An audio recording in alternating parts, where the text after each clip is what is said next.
What's good, YouTube? It's your boy D-Riff. Hey, today we have a very special wrestling reaction. Today we're gonna be reacting to WWE's secrets for the next 20 minutes. So hopefully I got time. Make sure y'all grab a snack because it's gonna be a long one. It's gonna be about 20 minutes, 20-30 minutes. But hey man, without further ado, bro, first time to cross channel, make sure y'all go ahead and hit that thumbs up. And also subscribe because I'm almost at 3,000 subscribers, and I will really appreciate it if you subscribe. I got a lot of wrestling reactions, so you'll find something on this channel that you like. But hey, man, without further ado, let's get into this. WWE uses a lot of tricks and secrets to create their iconic moments, like when Kane locked The Undertaker inside of a casket and set it on fire. Those flames were real, so how did The Undertaker escape and survive? Well, after being chokeslammed and having the lid shut, Undertaker escaped through a secret door. At the bottom of the casket, there's a section of padding that can be pushed out. Since the casket was right next to the ring, The Undertaker simply pushed the padding out and crawled under the ring. Kane and Paul Bearer intentionally blocked the view so that no one could see Undertaker escaping the casket. 18 years later, The Undertaker avoided another near-death incident when Shane McMahon jumped from the top of the Hell in a Cell. We all know this one. That one had pads under the table. You can see it. Survived, but how did Shane avoid killing himself? You can see the pads under the table. Actually an airbag hidden underneath you can the see that one. table. You could see that one was obvious after McMahon hits the floor. This moment still had to hurt, but at least there was some cushioning. A less painful moment was when Kurt Angle sprayed Stone Cold and an army of wrestlers with milk. You might not believe this, but the entire thing is a lie. Sort of. That is not milk that Kurt Angle is spraying everyone with. Since the arena and all the wrestlers would smell really bad due to the milk spoiling, WWE instead had Kurt Angle spray water. To make it look like the Olympic gold medalist was looks like they water. added white coloring to the water. While the milk that came out of the hose was not real, the milk Kurt Angle drank at the end was, which created a problem. The milk stained Angle's shoes, and when he flew on a plane the next day, he smelled awful. There's only ever been 5 buried alive matches in WWE history, but when they do happen, I think they should have another buried alive match. But I don't know if that would be considered PG or not, though. I don't know. Let me know what y'all think. It's pretty special. A wrestler wins when they bury The Fiend? No, not The Fiend. Bray Wyatt. It could be Bray Wyatt. And I'm trying to think of who else it could be. I think they should have at least one more buried alive match to show the new fans, you know, this kind of stuff, because War Games was very successful. I think buried alive match would be really successful too. Their opponent or a first blood match. No wrestler has ever actually died because of this match. Even though I know it's against the rules now. The first trick is that the grave is always built on what's supposed to look like a hill. This is what allows the grave to be very deep. Speaking of which, while the sides of the grave look like dirt, they're actually just fabric. When the wrestler falls into the grave, he'll pull back the fabric and go inside a small hidden room built into the side of the grave. The wrestler's opponent will usually do something dramatic to give the wrestler who's getting buried enough time to get into the hidden room before the dirt fills the grave. The room is just big enough for the wrestler to stand up and move around in. This is how The Undertaker was able to have his hand rise from the ground after the first Buried Alive match in 1996. That's how WWE does a Buried Alive match, but what about when Paul Bearer was buried alive under concrete? You might be surprised, but that was mostly real concrete. However, there was some oatmeal mixed in to give it texture. How WWE pulled off the stunt was, before the show started and before fans were at the arena, WWE filmed Paul Bearer sitting in the tank as they I seen the rehearsal of this, Undertaker pulling a little lever or whatever. I seen the rehearsal. There's a lot of secrets in here that I probably already know, but I'm not going to ruin it for y'all because I know some of y'all don't know. But I know a lot of these because some of them are obvious. 1. 2, I've been watching wrestling my entire life, so like I said, some of these are obvious, but I'm not gonna ruin it for some of y'all. I watch a lot. What made me even start doing wrestling reactions is the fact that I used to watch so much wrestling, and my reaction would just be like crazy, especially seeing stuff for the first time. I mean, it just made me want to do wrestling reactions, so that's why I'm here now. But subscribe. I'm waiting. Filmed it. Then, during the broadcast, WWE would play these pre-recorded clips to make it look like Paul Bearer was there live and the tank was getting filled. Now, during the actual show, there was someone in the tank, but that was a professional stunt person who was pretending to be Paul Bearer. What? In order to make it believable, the camera crew had to avoid showing a clear shot of the tank, since fans would have been able to tell that Paul Bearer wasn't actually in there. So wait. What about the fans that was sitting beside him the whole night? On Raw, Triple H attacked Stone Cold Steve Austin backstage. It was actually a pretty stupid move, as Stone Cold not only got the upper hand, but he locked Triple H in a room with a rattlesnake. Ooh. That was a real rattlesnake that Triple H was next to, but he wasn't in any danger, taking both the game and the rattlesnake safe. One of the most shocking and infamous moments in WWE history is limo blowing up. his limo blew up with him inside of it. As you might guess, WWE pulled the stunt off by pre-recording the explosion. But do you know exactly when the moment goes from live to pre-recorded footage? It happens right after the camera changes from behind Vince McMahon to a wide angle of him entering the limo. WWE did a pretty good job, but you can see in the live shot that there are 2 trailers behind the fence and only one when the limo explodes. Also, the fence changed. Vince, you are sneaky. I remember when I was little and I saw this, I thought he really got blown up. I really thought he got blown up, bruh. Who's gonna look that? Nobody looked that deep into it. Wow. The more you know. When I saw this when I was little, I literally thought he got blown. I thought he got blown up. There are 2 trailers behind the fence and only one when the limo explodes. Wow. Good eye, good eye. Changes a bit between the 2 angles, and there's also a tree that wasn't there before. Now, to perform the stunt safely, after McMahon entered the limo, the camera stayed completely still. McMahon then left the vehicle, and once everyone was safe, the explosions went off. WWE cut the footage, so it looked like the explosion happened as soon as Vince shut the door. Something else worth mentioning is that for a single frame, you can see part of the device where the explosion came from. One of WWE's most disturbing moments was when Diesel saw himself inside a casket. Whoever is inside looks exactly like Diesel, so how did WWE make it look so real? That is actually the real Diesel or Kevin Nash inside the casket. Raw did not air live at this time, so before or after the show, WWE filmed shots of Diesel actually in the casket and edited them in. The shots were tight enough so that you couldn't tell that they were filmed at a different time. Now we also see shots with both Diesel and his body in the casket. For that, WWE had a dummy that they dressed up to look like Diesel, and since the camera was far enough away, fans couldn't tell. The Undertaker is cool for a lot of reasons. One of them is because of all the supernatural stuff he can do. How the Undertaker's tricks are performed have been mainly kept a secret, but thanks to some fans, the truth was revealed. For example, the Undertaker suddenly appearing in the ring after the lights go out has been exposed. Several fan cameras have captured the Undertaker rolling in and from under the ring when the arena goes black. Other videos have not only shown the Undertaker getting into the ring, but production staff helping him by handing the dead man his hat. Of course, this isn't earth-shattering news, but it does make Undertaker suddenly appearing in the ring. When I was younger, I'm gonna tell you the mind of a 12-year-old, all right? When I was younger, every time that would happen, I literally would think he ran all the way from the stage. I'm like, bro, he ran fast. That's how I used to think. I used to think he came from the stage and booked it all the way to the ring. Either that or he came out the crowd. I never thought of him coming from under the ring when I was younger. That's crazy. They can't even do stuff like this no more because everybody's recording everything. So like, it's hard to be sneaky with anything these days because people recording and it's gonna go viral. So it's like ruins a lot of things. But that's why I miss like the early days because people didn't have freaking camera phones and camcorders and all that type of stuff. I mean, they had camcorders, but you couldn't even bring them. So they was out there with the chink. That's how everybody was taking pictures back then. That's why you see the flashes. It's crazy. It's crazy how much time has changed.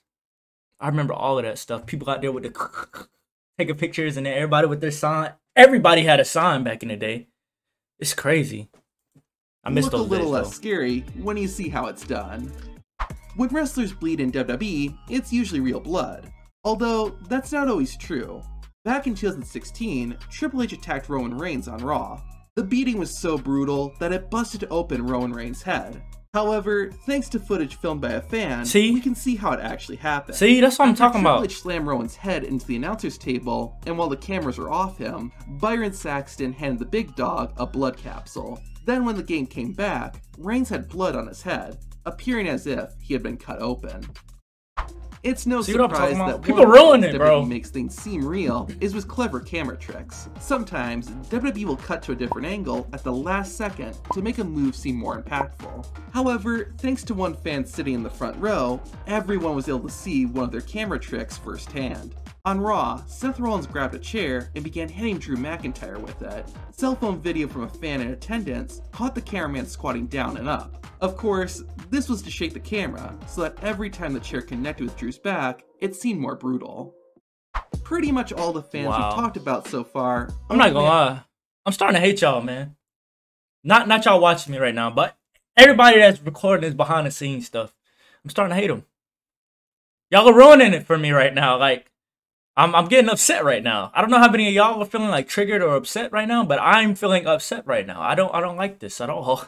Why am I watching this? I shouldn't have watched this. It's ruining it for me. This next fan, though, uncovered a ton of WWE secrets in just a few snapshots. That's where he came from in that? A fan at a I didn't know where he came from in there. He really came out of nowhere. Raw that had been left unattended, and decided to take some pictures and share them online. The images show the outline for an entire episode of Monday Night Raw, and include information like who is the producer for a particular match, how long each match needs to be, the exact lines wrestlers are supposed to say, "It is futile to resist," and more.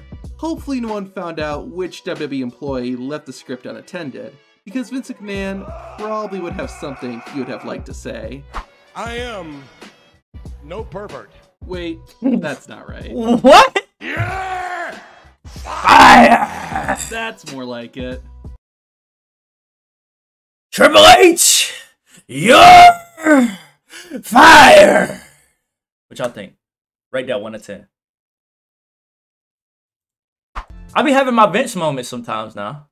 Oh, speaking of John Cena, I said John Cena 10,000 times. Y'all should go watch it. And at the end, I said Vince McMahon. I said it in Vince McMahon voice. With how many matches and segments are on a WWE show, the ring has to be adjusted throughout the event.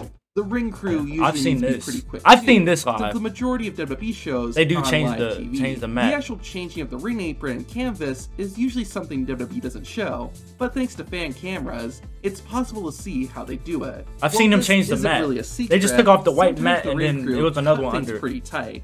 For example, at the 2017 Payback pay-per-view, the production staff were changing the ring for the Cruiserweight match. Yep. They might have been short on time or not going as fast, because Neville was making his way to the ring while the crew were still getting it set up. Luckily, the WWE employees got out just before the champion got in the ropes. If you watch this on TV though, you probably had no idea how close WWE was cutting it. Signs are an iconic part of wrestling. Yep. It's a way I'm telling you, everybody used to have signs back in the day. Or just speak their mind. A majority of signs that you see in the crowd are real and are created by actual fans. However, WWE will make their own signs and put them in the audience to help push their agenda. During an episode of Raw in 2018, fans shared that WWE employees were handing out signs that said, "We want women's tag championships." Just a couple of months later, WWE would announce the creation of tag team titles for the women's division. Have you ever wondered why some wrestlers' legs look weird? Well, that's because they got tights. Female wrestlers wear sheer tights under their ring gear. These tights are thick enough that you can't see through them, and there's a few reasons why wrestlers wear them. One reason is to protect a wrestler's legs from getting mat burns. Similarly, the tights hide bruises and other imperfections so that wrestlers look their best when they perform in front of fans. The sheer tights also prevent wardrobe malfunctions in case a wrestler's attire gets pulled during a match. Wrestlers pick a pair of tights that match their skin tone, and, with the right lighting, it's hard to tell that they're wearing an extra piece of fabric under their attire. You should know that. The microphone is an iconic part of WWE, but often overlooked. It's also fake! Sort of. While the microphones used in the arena are real, the ones you see backstage are not. Instead, the audio during a backstage interview is picked up by a boom mic that's not seen on camera. The microphone that the interviewer is holding is just a prop. The reason WWE does this is so that the audio gets picked up clearly, even when there are multiple wrestlers being interviewed, and if the interviewer needs to walk away, viewers at home can still hear. John Cena, because you can't see him. Get it? One way to look like a cocky son of a gun is to chew gum as you walk to the ring. While it looks cool, there's actually practical reasons why wrestlers do this.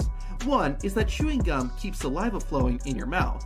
This helps prevent wrestlers' mouths from getting dry so they can talk clearly with each other and plan out moves during the match. Additionally, is that the real reason though? Out the gum after getting big move. I've seen the spit of the gum. I've seen Big E. Big E does it all the time, especially at house shows. He'll get like kicked in the face and he'll go flying and look like a tooth. I don't know how many pieces of gum he be having, but it happens like at least 2 or 3 times every time he does a house show. I'm sure there's other people that do it, but it does definitely look like they lost a tooth every time it happens. It's pretty cool. Match. Additionally, wrestlers can also spit out the gum after getting hit by a big move to make it seem like a tooth or spit got knocked out of their mouth, which makes the match seem even more brutal. Another thing wrestlers like to do before walking out is wet their hair. In addition to making wrestlers look cool, there are other reasons why WWE stars do this. Since wet hair is heavier than dry hair, it'll move and get whipped around when wrestlers get hit. This makes the moves look more impactful, which makes the match more enjoyable for fans. Another reason wrestlers wet their hair is to literally stay cool. In addition to how physically demanding wrestling is, wrestlers also perform under bright, warm spotlights. To help keep them from overheating, wrestlers will wet their hair before coming out, or in Triple H's case, as you're walking towards the ring. Sometimes, wrestlers do this to keep themselves from being burned. Goldberg would pour water on his head before going out so the pyre he walked through didn't stain as much. Jeff Hardy also made sure he was wet before getting blasted in the face by pyro in 2009. After you see this, you'll never look at Randy Orton's power slam the same way again. No, don't ruin it. Don't ruin the power slam for me, bro. It's the cleanest power slam there is. Don't ruin the power slam for me, bro. Don't ruin it for me. Clips and see if you notice anything different. Trying to reclaim the United States Championship on Sunday. Of course, in the first clip, Randy Orton successfully performed the power slam and was unsuccessful in the second. But take a look at Orton's hands. Oh, his clapping? When he hits the power slam, he claps his hands right before performing the move. Notice how in the second clip there is no clap. Yes, he did. Yes, he did. He did clap. Notice how in the second clip, right there, he did it. Yes, he did. See, that's not the see. You making up stuff now because he just clapped. He clapped. Power slam. He claps his hands right before performing the move. Right there. Notice how he's gonna clap right here. Look. In the second clip. Right there. He clapped. It just wasn't as obvious, but he still clapped. But you just making up stuff now, bro. Clap. This isn't an isolated incident. Take a look at these clips. If Randy Orton is going to give his opponent a power slam, he'll clap his hands. If he isn't, then no clap. This tells the Viper's opponent whether they need to take the move or not. This isn't the only hand signal that wrestlers use. When a wrestler performs a DDT, their opponent needs to know if they'll take the move or counter it. The wrestler executing the DDT tells their opponent what to do with a slap on the back. Like the power slam, a slap on the back tells the wrestler to take the DDT. If there is no slap, then the opponent needs to counter. An example of this happened during Alexa Bliss and Charlotte Flair's match at Extreme Rules 2021. The first time Bliss went to perform a DDT, there was no slap and Flair countered. However, the second time Alexa went to perform the move, she slapped Charlotte's back and the DDT was successful. WWE wrestlers use many other hand signals during matches. When Chris Jericho and Triple H were having a match, the game sneakily communicated he wanted to give Jericho the boot by tapping his quad as Y2J was running toward him. On an episode of Raw in 2014, Dean Ambrose and John Cena were wrestling in the main event. Raw was about to go off the air, so Dean Ambrose made a signal to Cena to speed things up, since they only had 6 minutes left. At WrestleMania 22, right before things up, Raw was about to go off the air, so Dean Ambrose made a Is this telling him to speed it up? Or is it just telling him to come on? Let's go. Like, bring it. I see people do that all the time. I don't think this means speed up. What do y'all think? a signal to Cena to speed things up, since they only had 6 minutes left. At WrestleMania 22, I already know about this one. Right before Shawn Michaels hit Vince McMahon with an elbow drop from a ladder, the referee squeezed McMahon's leg to tell the boss to brace for impact. Years later, at WrestleMania 29, CM Punk was accompanied by Paul Heyman for his match against The Undertaker. During the fight, the dead man grabbed Heyman by the throat. Punk then attacked Taker with a clothesline to break it up. Since Undertaker had his back turned and couldn't see CM Punk, Paul Heyman squeezed Taker's shoulder so he knew to turn around and take the clothesline. A common spot in tag team matches is where the legal wrestler is crawling on the mat and is trying to reach their partner to tag out. However, the legal wrestler usually can't see where their opponents are and won't know when precisely to tag out. To help them out, the wrestler on the ring apron will make a signal with their hand. If their palm is facing down, it tells the legal wrestler not to tag in. But when the palm faces up, that's the signal. This one is hard to say because I definitely see the Usos tag the back of their hands, or the What's the other team? The Street Profits. They do it. They slap the back of the hand sometimes. So, I mean, this one is kind of hard to say because I definitely see people tag this side of the hand, and this side of the hand. So, I'm not sure. This one could just, I mean, I'm sure it's a thing, but I don't know because I see them do both. I guess it depends on the team. I'm not sure. To make the tag. Now, you won't see every WWE wrestler do this. Okay. The reason might be that not all wrestlers are trained the same way. Okay. Another reason is that some spots don't require precise timing, so there's no reason to make any signals. Okay. WWE referees also have their own secret hand signals. After a wrestler takes a big spot, oh my gosh! the referee will check on them. While it looks like the ref is just talking to the wrestler, they're actually putting their hand in the wrestler's hand. If the wrestler squeezes the referee's hand, that means the wrestler is okay. After getting the squeeze, the referee will raise a closed fist into the air. This tells the backstage personnel that everything is okay. If the wrestler doesn't squeeze the referee's hand, the ref will make an X sign with both of their arms. If the injury is pretty obvious, the referee will just make the X sign without checking in with the wrestler. At the first Hell in a Cell pay-per-view, Randy Orton and John Cena faced off for the WWE Championship. The two had a solid match, but about midway into the contest, a WWE Secret Championship. The two had a solid match, but about... He didn't do the slap here. That's how I know that slap thing was made up, because he didn't do the slap there. John Cena faced off for the WWE Championship. The two had a solid Randy match, didn't do the clap. But about midway into the contest, a WWE secret was accidentally exposed. Randy Orton hit John Cena with his vintage inverted headlock backbreaker, oh my gosh, which caused a blade to fall onto the mat. And nope, that wasn't from Cena's Gillette sponsorship. This tiny razor is what a wrestler would use if they wanted to bleed during the match. The referee quickly picked up the blade, and the performance continued. Neither wrestler ended up bleeding during the match, but it's unknown if it was because Cena lost his blade. Hell in a Cell just has a habit of exposing secrets, even since the beginning. At the 1987 Bad Blood pay-per-view, Shawn Michaels and The Undertaker went face-to-face in the first ever Hell in a Cell match. Before the two stars made their entrances, is this when Kane debuted? Slaughter, who was the on-screen commissioner, checked under the ring to make sure nobody was hiding underneath it. The camera went in for a close shot and accidentally revealed an amplifier. If you don't know, WWE places sound equipment under the ring so that when a wrestler hits the mat, it sounds even more What's impressive. wrong with that, though? What's wrong with that? I don't think that's a bad thing. For WWE, because NBA arenas have a microphone behind the backboard. I've played on the NBA court before, and they have microphones behind the backboard to make the net switch sound louder. What's wrong with that? There's nothing wrong with amplifying the sound.